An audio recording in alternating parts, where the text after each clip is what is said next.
In this video, we're learning about antibodies. So we'll cover the structure of antibodies, but also the functions of antibodies in the immune system. Let's begin by looking at the structure of antibodies. Antibodies, also known as immunoglobulins, are specialized proteins that can identify and neutralize pathogens like bacteria and viruses. They've got this distinctive Y shape and are made up of 4 polypeptide chains, 2 heavy chains, which are these longer bits, and 2 light chains, which are these shorter outer parts. The chains are held together by disulfide bridges, which are a type of strong chemical bond that helps maintain the antibody's structure.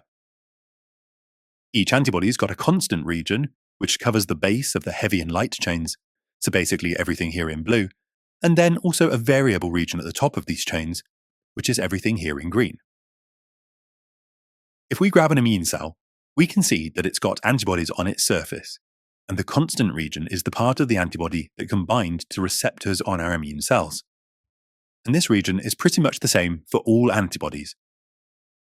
Just remember though, that not all antibodies are found bound to immune cells.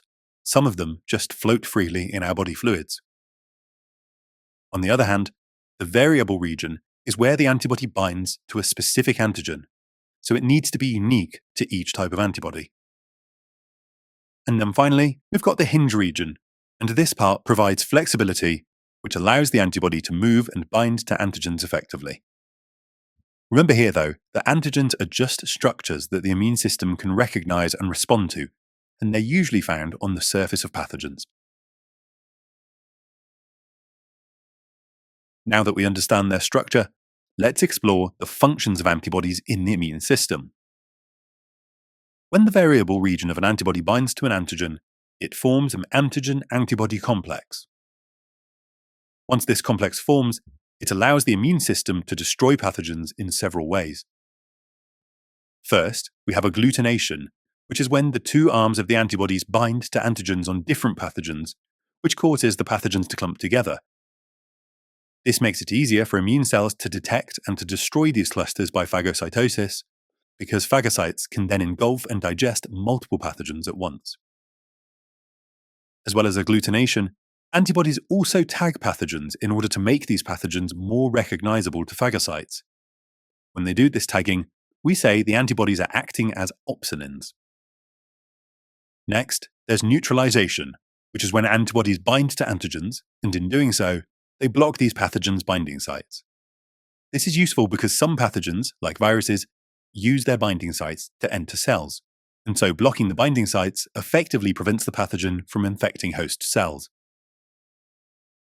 And then last but not least, antibodies can function as antitoxins, and this basically just means that they can neutralize toxins as well.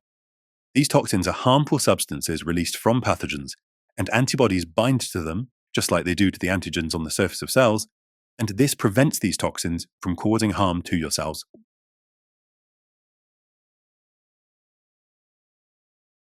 If you haven't heard yet, you can find all of our videos on our website, cognito.org. You'll also find questions, flashcards, exam-style questions, and past papers. And we track all of your progress so that you always know what to study next. So sign up for free by clicking here, or browse our playlist here on YouTube.